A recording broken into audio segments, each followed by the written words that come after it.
Fu, where the culture is clean as the kicks. I'm Shifu Pain, and you know what I need after a month of doing videos that needed a solid amount of work put into them, and before another month which requires the very same thing? A bit of stress relief. And you know what's great stress relief?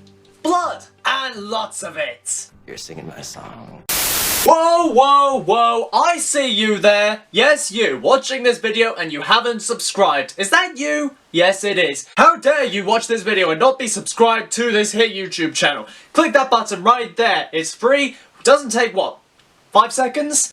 Now, I know I said I probably wouldn't cover anything from the Daredevil TV show for quite some time after my previous video looking at it, but A, it's my show, B, I can do what I want, and C, I'm a lying asshole. Let's get to it. Season 2 of the show is pretty much the middle child of the show, in more ways than just being the middle of the show. With Season 1 being a smash hit success and Season 3 being S-tier telly, Season 2, with its setup for another TV show mixed in with the introduction of 2 new characters, can't help but fall behind. But for that introduction, at least for one, it nails it. Jon Bernthal's interpretation of the character came into Season 2 in quite an explosive way from Episode 1, and for the first 5 episodes where his story is the focus, he firmly stamps his name on the legacy of the character and makes a show of his own, all but predestined. So this scene pretty much serves as his unofficial pilot, showing just what it is that he does best. Let the body hit the road, let the body hit the road, let the body hit the road. So with all that preamble, let's take a look at this actual fight scene. While in prison, and having made a deal with the show's primary chess player, Wilson Fisk, Castle gets the information he needs about his family's death in his special way. And after clearing the board for the Kingpin, Fisk, charitable guy he is, gives the piranhas their dinner. Unfortunately, Frank is the main course. So this fight scene serves as a pilot, a justification, a simple, no context reason as to why to watch The Punisher in the future.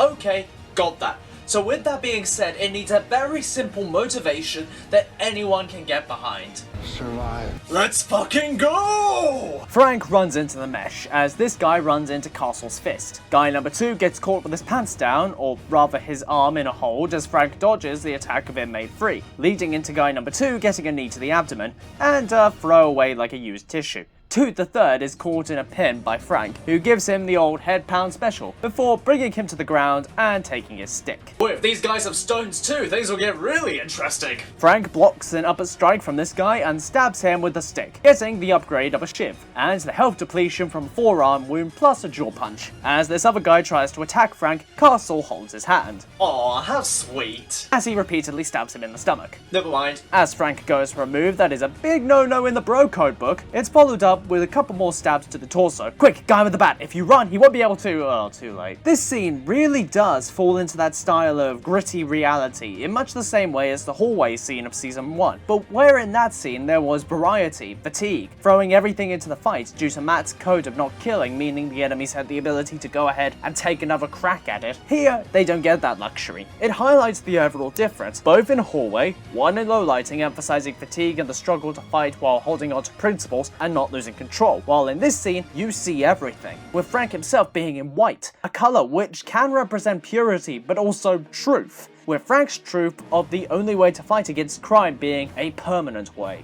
Enough of the symbolism, let's talk martial arts. Well, as said, this scene is about survival, so it's less the style of other fight scenes of perform technique, showcase style, black belt sold here, it's more just do what works. The only martial art I feel confident in saying Frank is using here would be Krav Maga, an Israeli martial art developed from a combination of martial arts with a no-nonsense and direct philosophy, in a way making it closer to MMA than BJJ. Krav Maga involves knife training, a lot of groin strikes, grapples, and pins. Speaking of pins, we cut back to Frank Castle breaking a neck. Lovely. A slow motion sequence starts, which exposes a problem. This guy swinging his blade, it looks like he's dead on Frank's face, but obviously the slash didn't connect, so either the strike was too high, or the distance was too great, as Frank doesn't really move an inch. Poor staging, or a bad take that just made the cut. You be the judge. As Frank blocks this next guy and just does a simple pop to break his neck. Now, why do I think it's not that easy? That guy's neck barely moved. Whatever. A dodging of a hatchet leads to a neck grapple and a pin as Frank delivers Mr. Hatchet Man his own teeth by elbow mail.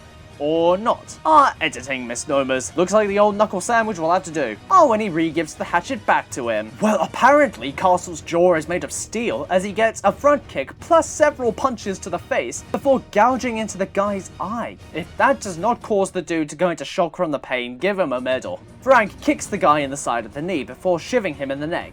And with that, the fight is over, as Frag comes away with a few dozen gallons of blood, several injuries, a possible broken jaw, and a warm-up logo for his onesie made from that guy's blood. So with that ends the fight, we know what happens next. Fisk has Frank's knocked out of prison. Punisher goes punishing. Kill, kill, kill. Blood, blood, and more blood. So with all that gore, how many bodies did hit the floor? Let's count them down. Overall, there were 8 kills in this scene, with a scene run time of 2 minutes 44 seconds. That's a body on average every 0.31 minutes. Golden Nunchucks for best bit of gore goes to the hatchet to the head, with a nice view from the impact, plus the grappling action beforehand. What a nice present, Frank. Cheers. Rusty Sword for worst kill goes to the quick head snap. I defy anyone to tell me that that was medically or physically accurate or possible. And so that scene brings us to the essential simplicity of the character of Frank Castle. Sure, you can add the backstory, tragedy, mental health, etc. But the core of the character is quite in the name. He's less a character or a hero and more a force of nature. I joked he went through a great deal of punishment, but it wouldn't matter ultimately because it has no real effect on the outcome. You do bad things and the Punisher will punish you. That's simple. In that respect, it is interesting to pair him with a character like Matt Murdock, who, while having determination for days, is,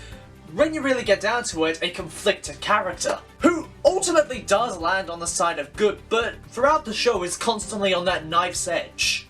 It's probably why I can picture the Punisher being an easier character to slot into the MCU than Daredevil. Sure, the gore will be difficult to handle for a family-friendly company like Disney, but the rumor of a Thunderbolts movie coming creates the perfect slot for Frank to return. I mean, give me a simple, clean way for Matt to just easily slide on into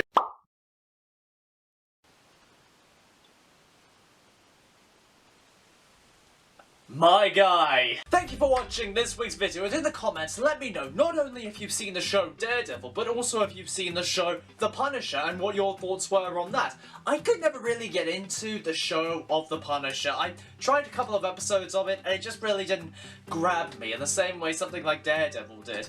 But I'm always open to new opinions, so in the comments let's discuss. Thank you again for watching everyone, and until next time, peace be with you.